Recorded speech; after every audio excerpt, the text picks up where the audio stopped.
Status लगाने से काम नहीं चलेगा, बल्कि अपने घरों में बच्चियों को मुसलमान बनाने से काम चलेगा।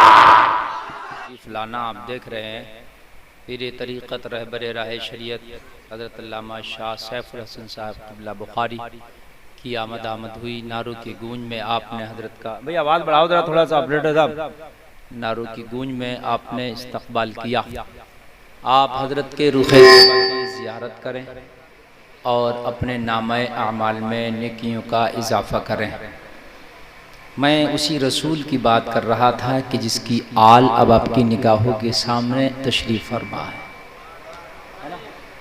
और मैं बहुत देर से हज़रत की आमद का मुंतज़िर था, इसलिए कि काफ़ी देर से मेरी तकरीर चल रही है और 1.5 घंटा से ऊपर आप मेरी तकरीर सुन चुके।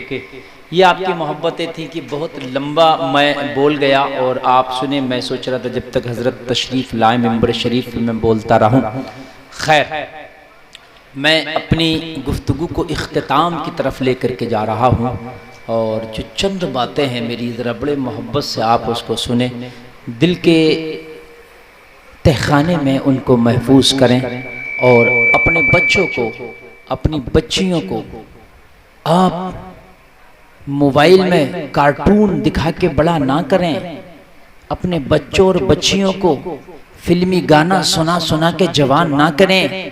अपने बच्चे और बच्चियों को मुस्तफ़ा का तरीक़ा बता बता के जवान करें। नबी की नाते सुना सुना के जवान करें।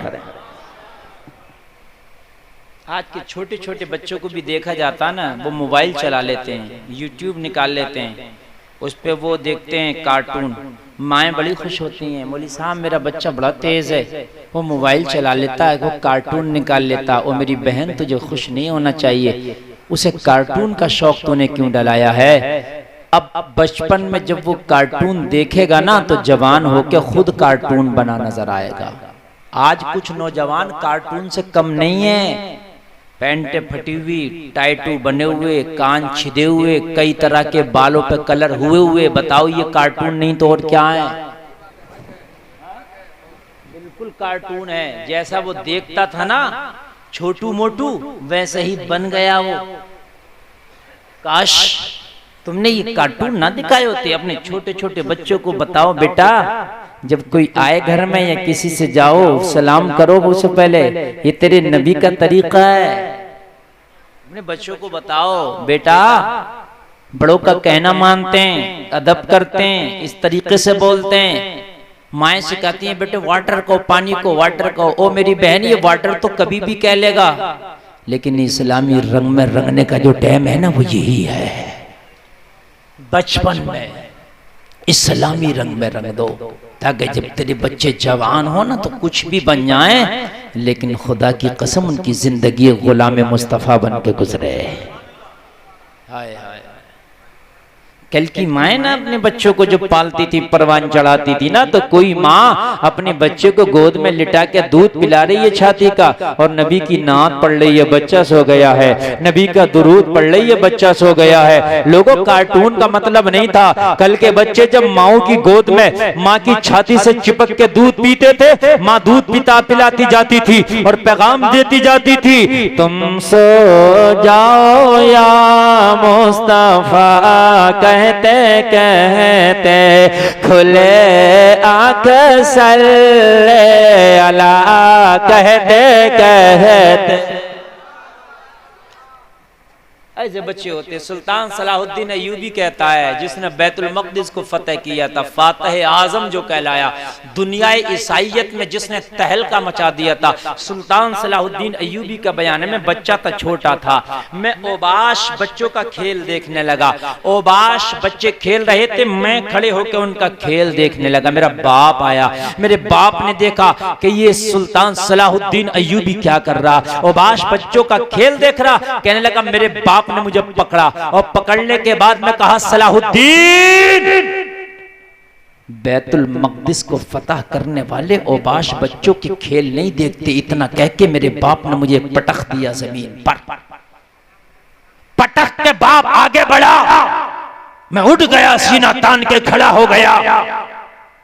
शफ़क़त पिदरी गालिब आई, बाप ने पलट के देखा, बेटे को पटक दिया, चोट तो नहीं लगी? कहने लगे मैं सीना तान के खड़ा था। बाप ने कहा ओ सलाहुद्दीन अय्यूबी, तुझे चोट नहीं लगी? मैंने जवाब दिया जिसके हौसले बैतुल मकदिस को फतह करने के हो वो छोटी मोटी चोटों की तवज्जो नहीं करता है। मोहम्मद खान सानी फातह कुस्तुनतुनिया, जिसने कुस्तुनतुनिया को फतह किया था, जिस पर 12 मुल्कों की फौजें लगी थी जिसकी हिफाजत के लिए। कुस्तुनतुनिया एक ईसाइयों का बहुत बड़ा किला और बहुत बड़ा शहर था, जिसके बारे में नबी की हदीस थी कि जो इसको जो है इस पर पहला हमला करेगा वो जमात जन्नती है। नबी ने फरमाया था, जरा गौर करो, उसको फतह करने वाला कौन? मोहम्मद खान सानी, जो उस्मानियों का एक सुल्तान गुजरा है उस्मानी खिलाफत में। उसने बयान दिया कि मेरी माँ जब मुझे दूध पिलाती थी रात में, तो गोद में लेके दूध पिला के मेरी माँ मेरी छत पे मुझे लेके जाती थी और कुस्तुनतुनिया की फसीलों की तरफ इशारा करके कहती थी, मेरे लाल तुझे अपनी माँ का दूध का हक अदा करना है, कुस्तुनतुनिया की फसीलों पे इस्लाम का झंडा लहराना है। माएं बचपन में अपने बच्चों को तैयार करती हैं। और मेरी बहनों, अपने बच्चों को इस्लामी माहौल में रंगो, इस्लामी कल्चर में रंगो।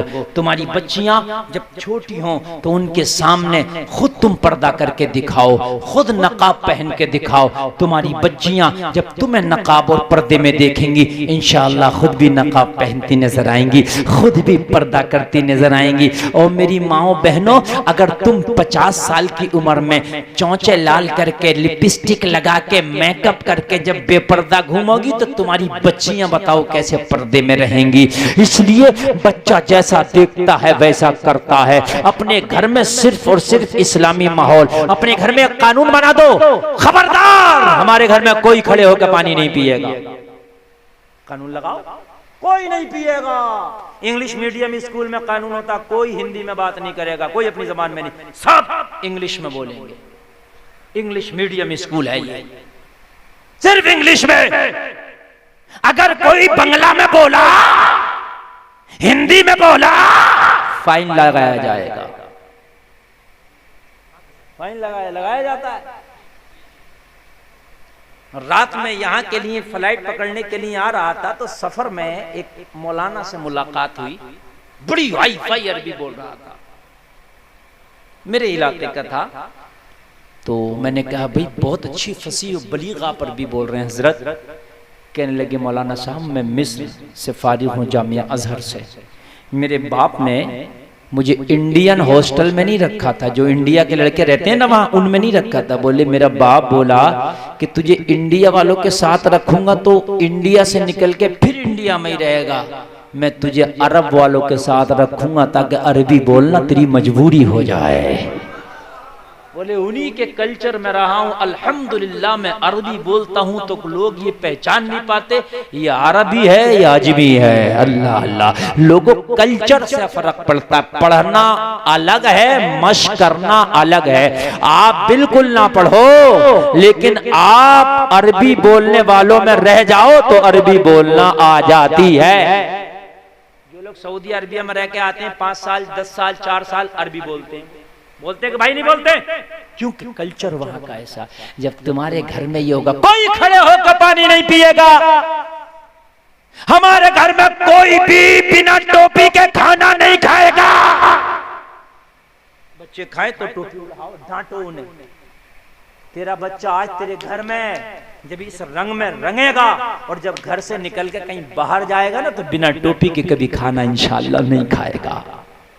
अपने घर में माहौल पैदा करो इस्लाम। बस आखिरी बात बता के मैं अपनी तकरीर खत्म करूंगा। तुम्हारी बच्चियां अगर कॉलेजों में भी जाएंगी ना और जब इस्लामी रंग और फातिमा का पर्दे की अहमियत उस बच्ची को बता दी होगी तो खुदा की कसम वो कॉलेजों में जाके गैर मुस्लिम लड़कों से दोस्ती नहीं करेंगी। आज कॉलेजों में, बड़ी बड़ी यूनिवर्सिटियों में ये शौक हो गया, आज हमारी बच्चियां गैर मुस्लिम लड़कों से दोस्तियां कर रही हैं, दोस्तियां। अगर आपको मालूम ना हो तो मैं आपको बता रहा हूं ये खबर, आप देख लेना गूगल पे सर्च करके।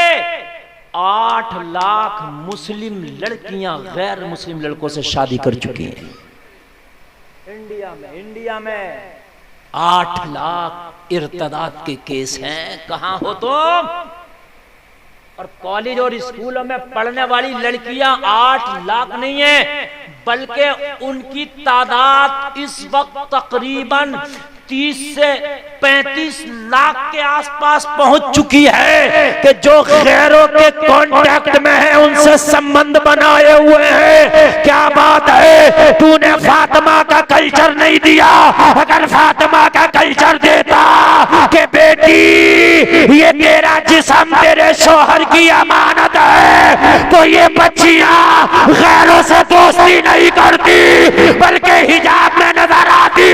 वो जलसे में आने वालों, कर्नाटक की मुस्कान का स्टेटस लगाने से काम नहीं चलेगा, बल्कि अपने घरों में बच्चियों को मुस्कान बनाने से काम चलेगा।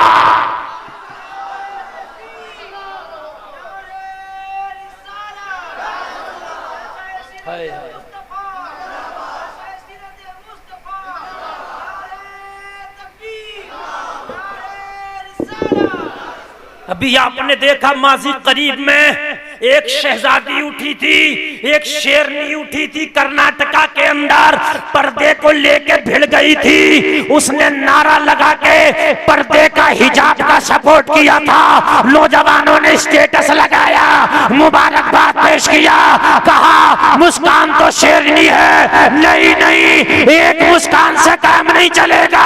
गुलफाम चाहता है हर घर में पैदा होने वाली बच्ची मुस्कान बन के पैदा हो।